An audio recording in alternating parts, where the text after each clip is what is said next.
I remember I just kept saying, I've wasted so much time. Now that I know this and I can see this and I can see who I am and who I want to be and what my purpose is, I wasted all these years and I really had to forgive myself for that because again, being the hard person I am, it all made sense. Hey, beautiful. Welcome back to PCOS Unfiltered.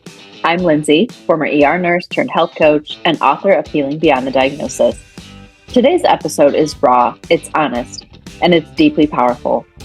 If you've ever wondered what happens when trauma is suppressed for decades, how unprocessed experiences shape our nervous system, our relationships, even our physical health, or whether it's ever too late to heal, this conversation is for you.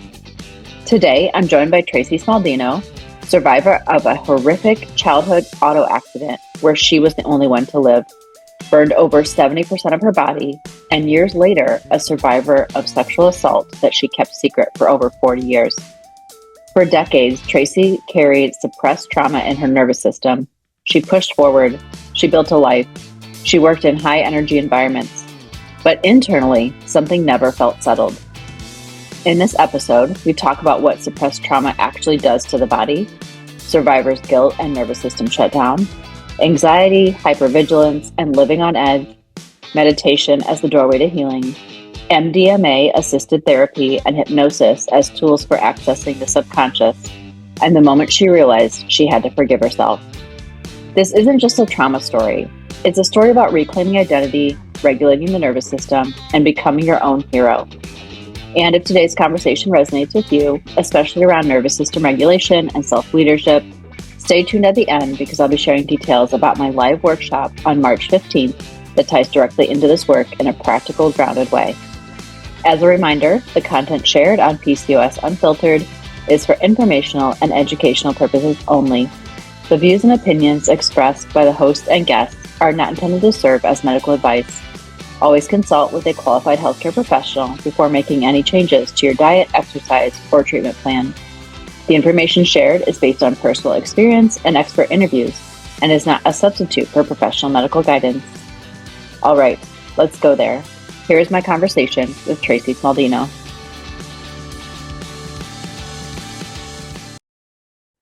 Welcome, and welcome to Tracy. Super excited to have you here.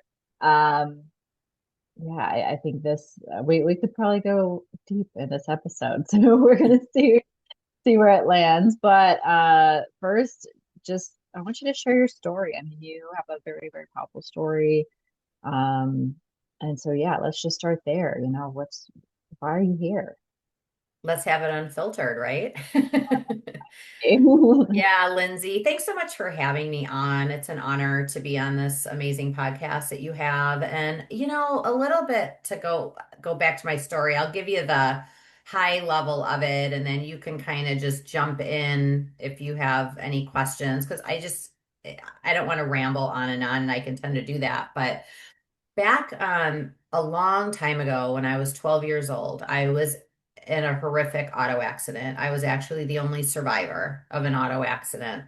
Both my cousins passed away, and I was burned on 70% of my body, second and third degree burns.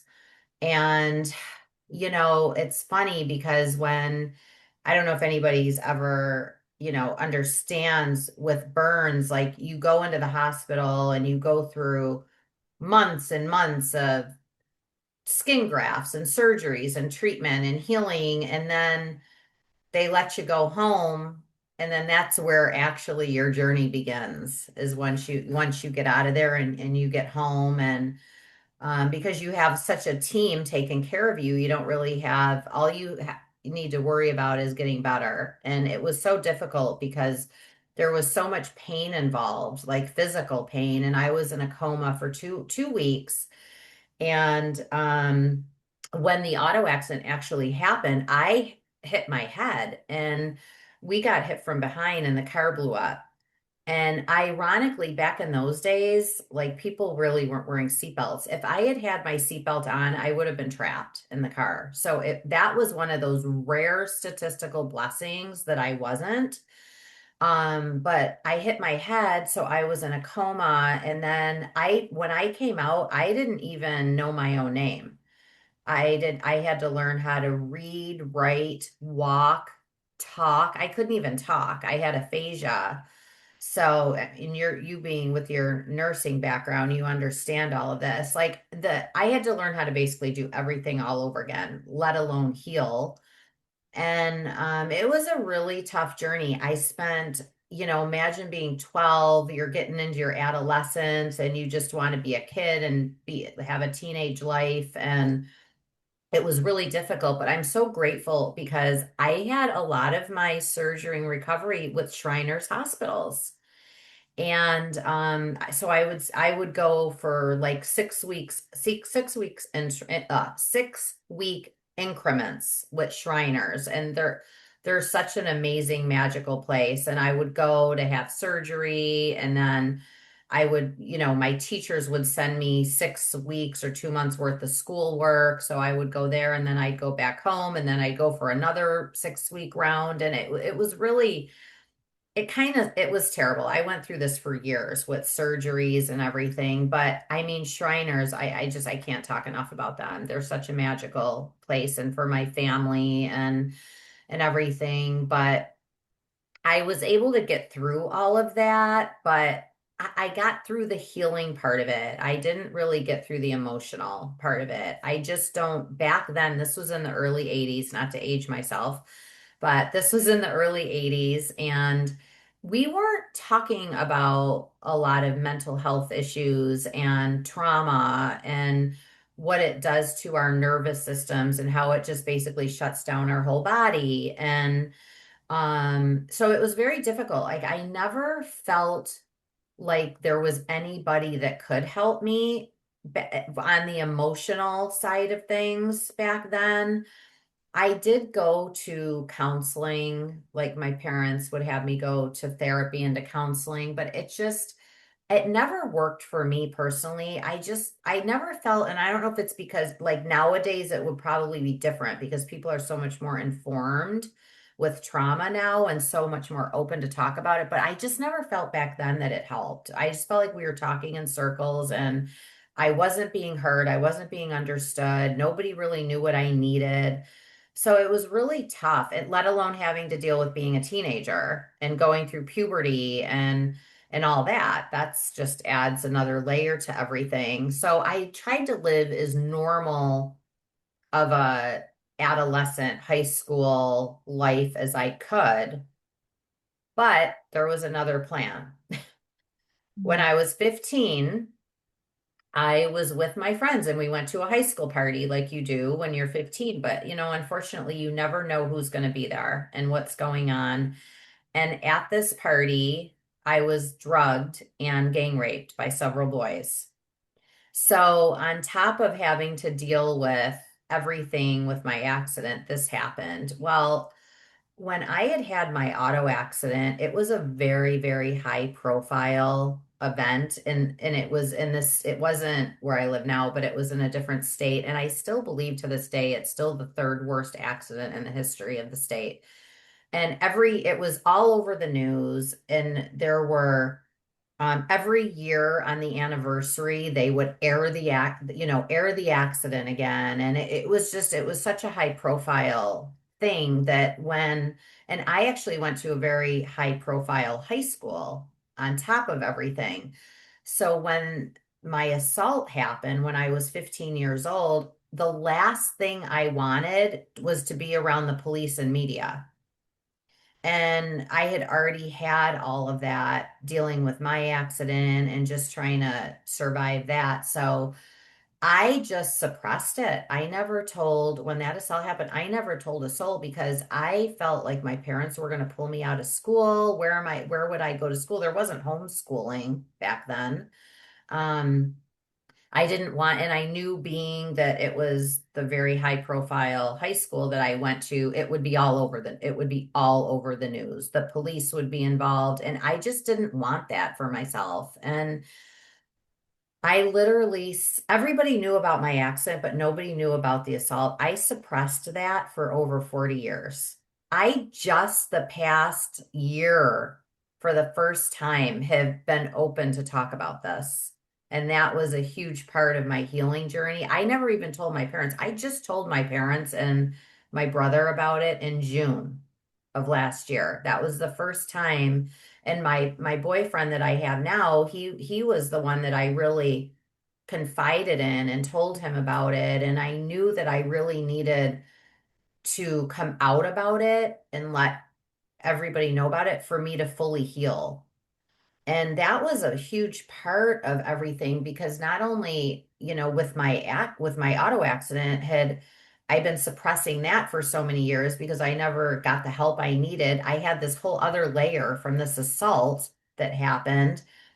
And I'm like, and I knew something had to change. And this was about 5 years ago that I started really taking a deep dive and knowing that I had a lot of work to do internally. And so I really the real thing that helped me start beginning my healing journey was sorry, I'm just drawing a blank for some reason, but it was meditation. I started randomly meditating, just guided meditations off YouTube about 5 years ago. And when I really committed to that and I started doing it regularly, I started getting downloads of information. And boy, you talk about suppressing trauma for 40 something years. It came down on me like a ton of bricks. It came down on me hard, but I knew the reason it did that is because I was on the right path. Does that make sense? Yeah. And Yeah. so, yeah, so I'm like, all right, I'm going all in.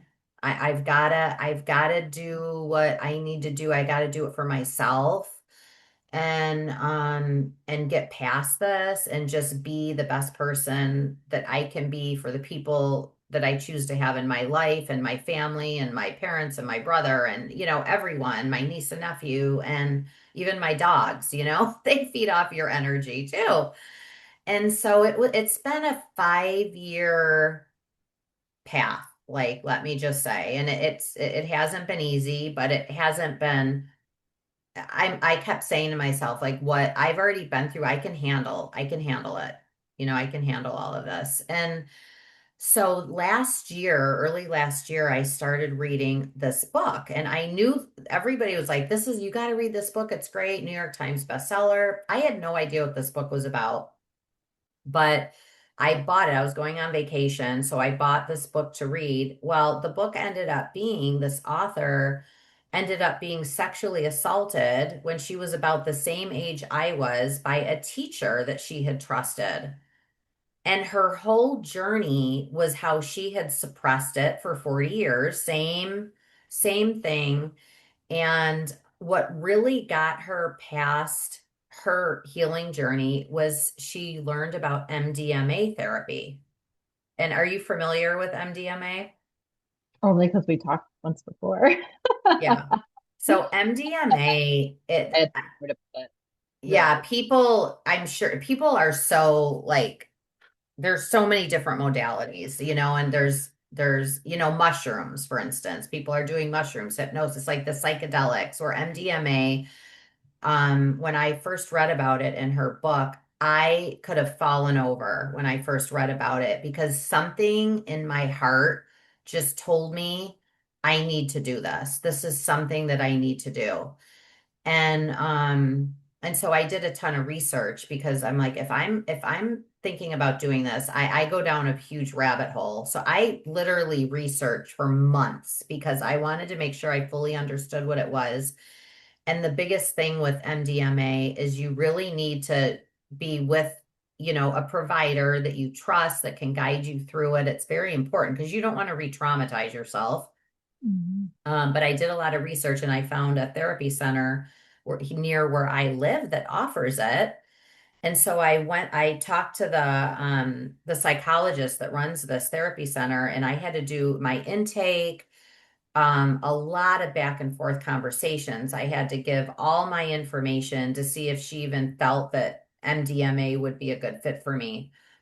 So what MDMA is for people that are listening that don't know, it's a micro dose. It's the key ingredient that's in ecstasy, but it's not the street drug. So I don't want people to think that it's the street drug that's out there. What it is this key ingredient. They give you a tiny microdose of it.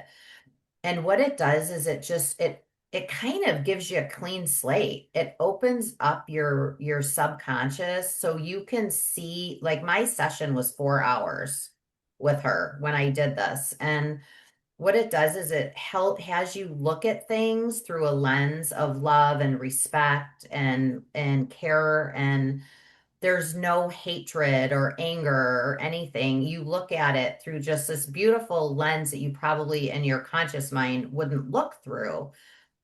Going into it, you don't know what's going to come out because it's your subconscious. So I had done so much research and reflecting on it that I knew I could handle it.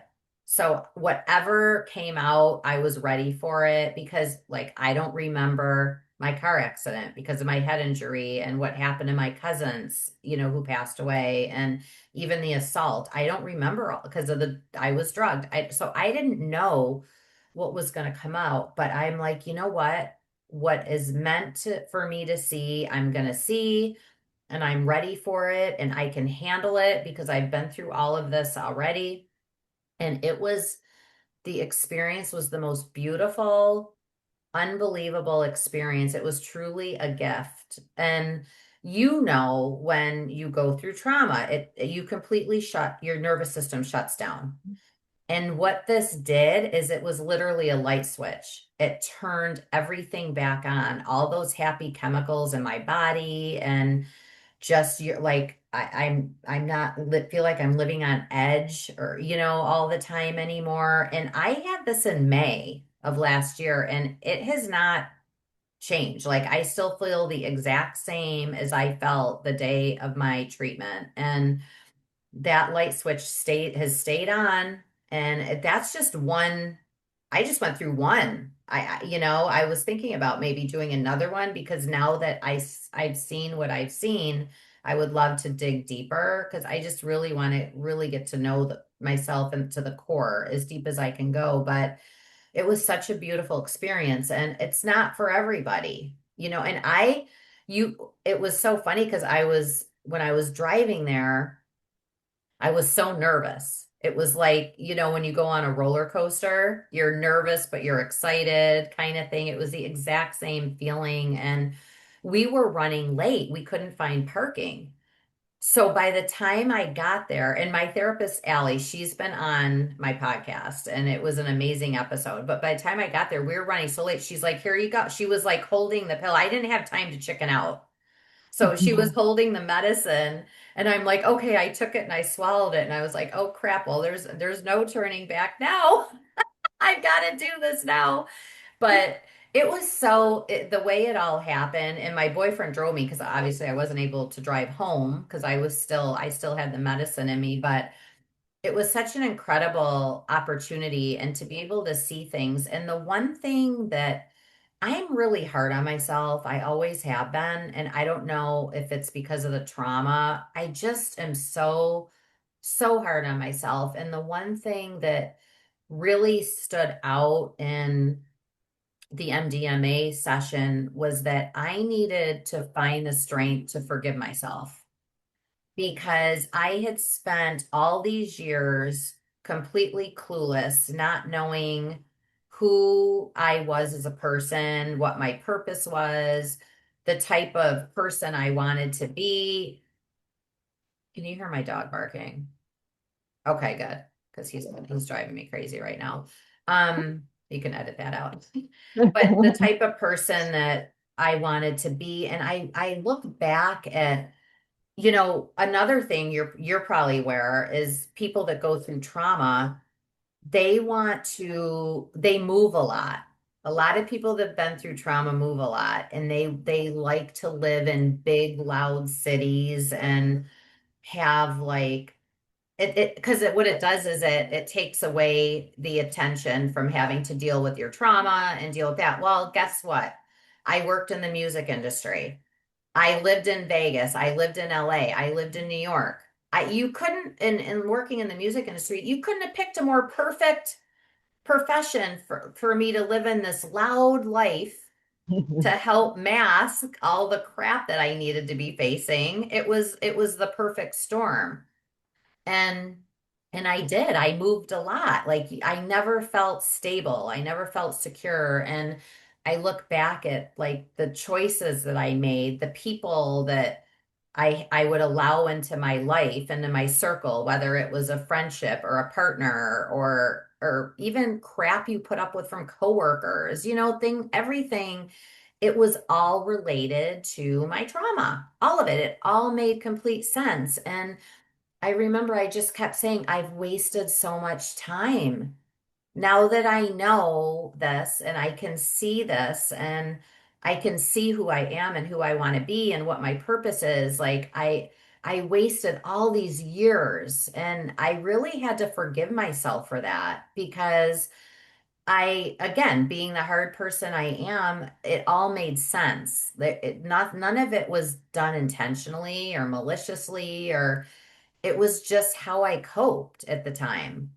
So I've really come to peace with that. And I've really started journaling and the past few years. And I really talk a lot about that to myself in my journal about just that self-love and forgiveness. And okay, so that was 40 years. I got the next 40 years now. And so that's why I started Trauma Rock Stars podcast. And that's where I got the name Trauma Rock Stars because I worked in the music business. And I started the podcast, but I really wanted to go through my MDMA journey first before I launched the podcast because I really wanted to be able to speak to that because I'm sure a lot of people, and I know people are doing psychedelics and there's hypnosis. I actually just did a hypnosis therapy last weekend that was Oh, incredible. It was wow. incredible last weekend. I treated myself for kind of like for the new year and everything. I treated myself to it and it was really really incredible. I had some amazing like aha moments during the hypnosis session and everything. And that's how I am now. Like now that I see what how deep I can go and how much I can find out about myself and stuff like that. I never would have been able to do that if I didn't to get past to the other side of this trauma journey Yeah. and the recovery. Yeah. I mean, you said a lot of good things in there, Yeah. but just the I can handle it piece, I think is Hmm. super important too, as you're sharing your story. And I've had other guests on that share their stories, and sure, they're not PCOS specific, but I think it's still very relatable. And then also just knowing that yes, there is hope out there. You can handle this, and sometimes you Hmm. have to keep saying that to yourself as well. That's super important. How did it kind of manifest for you, in that like 40-year, time span? You kind of mentioned like, were you able to just completely drown it out, or did you still have bouts of like anxiety or, Oh, yeah, like how did that kind of manifest throughout that time? I look back now and I don't even know who that person was, to be honest. I had so much, I never, I wouldn't say that I was depressed. I never got diagnosed with depression, but I had a lot of anxiety. And I did have depression moments because I think we all do. Like in life, we have things that put us down, make us down, and we can be depressed. I had those moments, but for me, it was anxiety, but so much so that I was like I was very high strung, very on edge, very, I don't give a shit about the world. I'm going to do what I want to do and not, not really I didn't really want to face anything in the mirror. I didn't realize back then how important the energy is we're projecting out into the world takes a toll on you. So be very careful with what energy you choose to put out there because it's going to mirror back to you. And Mhm. now I get it. Now I get why. I attracted certain people in my life, and I had certain friendships and relationships and things like that because it was actually a reflection of how deep down in my subconscious I didn't realize how insecure I was, how I hadn't faced my trauma, how I had been living 40 years of survivor's guilt, Mhm. from my accident. My cousins didn't deserve to die. They didn't deserve that. So I lived with survivor's guilt so I never realized that. And now that I have the full big picture of it, and I still am an avid believer in meditation because you can get all the answers you need. You really can. And I think I needed that extra push with the MDMA therapy because I just really didn't. I'm the kind of person like I didn't want to sit in front, and I don't think there's anything wrong with therapy and counseling. I'm not, it's helped so many people. It just didn't work for me. And I didn't want to have to spend another 3, 6 months, year in front of a therapist talking circles. I just want to I'm straight to the point, kind of person. And so I knew with the MDMA, I was able to do that. But now that I've seen what I've seen with the MDMA and with that hypnosis session I had last weekend, even, I'm seeing so much more now through my meditation practice. And you can ask and you'll get those answers delivered to you now. And I can see that where I don't think I would have been able to before if I hadn't had that huge push. This conversation, Tracy's story, is a reminder of something I say often. Symptoms don't come out of nowhere, they're messengers. So whether it's anxiety, hormonal chaos, debilitating cycles, sleep disruption, or just feeling constantly on edge, your nervous system keeps score. And what I loved most about Tracy's story wasn't just the trauma she survived. It was the moment she decided, I can handle this. I deserve clarity. I'm ready to meet myself fully. That shift alone changes everything. Healing doesn't have to look one specific way. For Tracy, it included meditation, MDMA-assisted therapy, hypnosis, journaling, hormone support, breath work.